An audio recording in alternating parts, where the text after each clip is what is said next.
we had him 59-2 from the half-mile pole to the 7/8 outside of Bonny South. Both worked heads up. Real happy with the move. So he's doing fantastic. Really is. What were you looking for by having him in company with Bonny South particularly?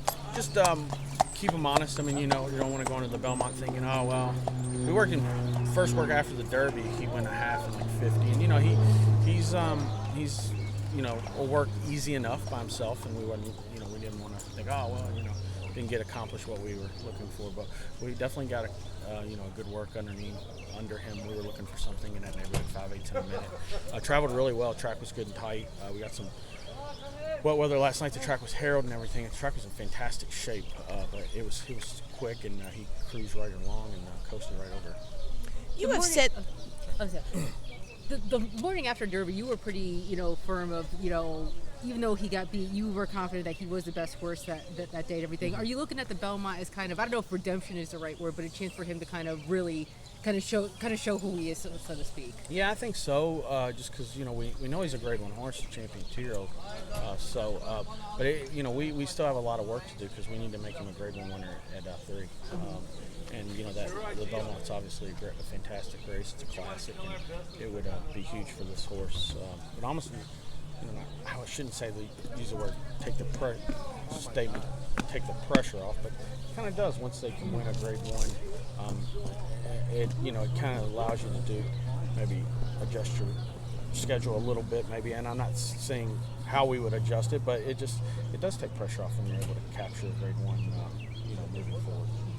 You have said that after the first time he worked, you said, here's the Belmont winner. What was it, and how far was that work, and when was that work? I've probably said that about some other horses as well. This time it's playing out. But, it was at Keelan last summer. He worked 3/8. He just stayed on so well. And I was just obviously joking, but, he's a Tappet. And obviously Tappet has had a lot of success in the Belmont. So I was hoping he was a Derby horse. And he was a Derby horse. He just didn't have the right trip. But, he's a good colt, and he's always showed a lot of stamina. And I think that's the one thing you got to find in a Belmont horse. Obviously, a horse can get a mile and a half. They got to have stamina. What about in terms of, you were talking about the track condition? I mean, Belmont being, Big Sandy by reputation. How does this compare to there? I'm not, we have horses at Belmont. We do most of our training on the training track up there, right. And it's similar to the main track. But I think it's a good track. I think on days like Belmont Day, you're going to get a nice tight racetrack as long as the weather allows them to have that. We've had a lot of success shipping up there. I shouldn't say a lot, but a fair amount. I feel like shipping horses right out of this track. Vault a couple weeks ago won the Ruffian. She was here a couple days prior to that race, and we feel like we go in there with equal shot, equal playing field as far as shipping in on top of the race, and obviously galloping on the track a few times. But as far as the works and stuff coming off the Churchill surface, I feel like you can ship anywhere in the country: California, Saratoga, Belmont, wherever it may be. There's the devil too.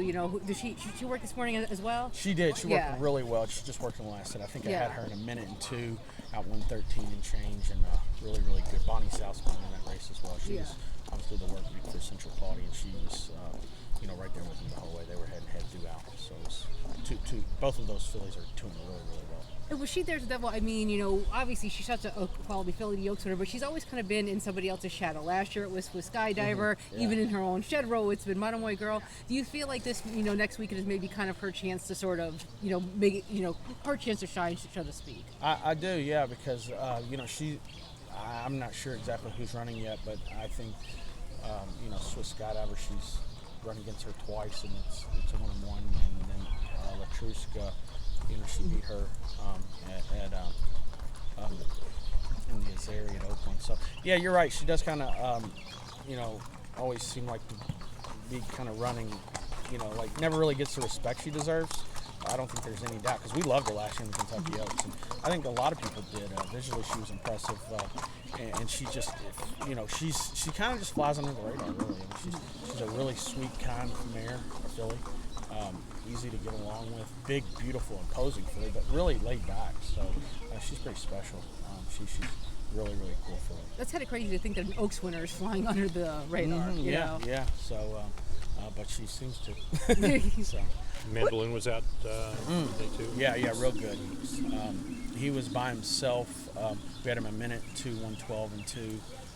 Just cruised around. Actually, Florent breezed him, and real pleased with how he's doing. We're pointing for the Pegasus. Right. That we feel like that's the best plan as far as getting him to the pass.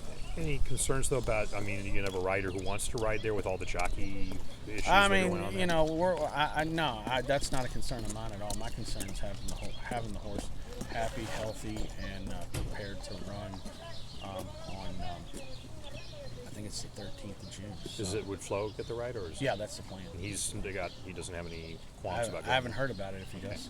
So. What about your other stakes horses Saturday?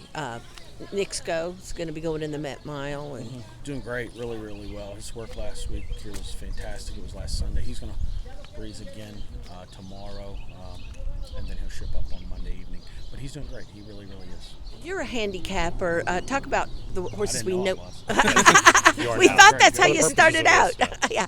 Talk about the field of the Belmont as far as we know it now. You know, going up against Ron Bauer, the Preakness winner, but you have beaten him. Yeah, no, it's a good group of horses. I think it's a very evenly matched group of horses. It's going to be a large field. Anytime you get that in a horse race, you can have some long shots jump up and win. Just like the Derby. I mean, the Derby was, obviously Mandaloon and Medina Spirit Mandaloon and where prices and ran well. So anytime you get a group of 3-year-olds, large group of 3-year-olds, anything can happen, and see how it goes. But I think it's an evenly matched group. I really do. And the strategy of Tappets to win the Belmont has always been stalk the lead and pounce late. It certainly doesn't hurt that Essential Quality has been known to be able to do that. Yeah, that appears to be the ideal trip you would want. Hopefully we can get away clean and no bumping or lose any position early, and he can put himself in a nice stalking position like you said. So that would be the ideal trip.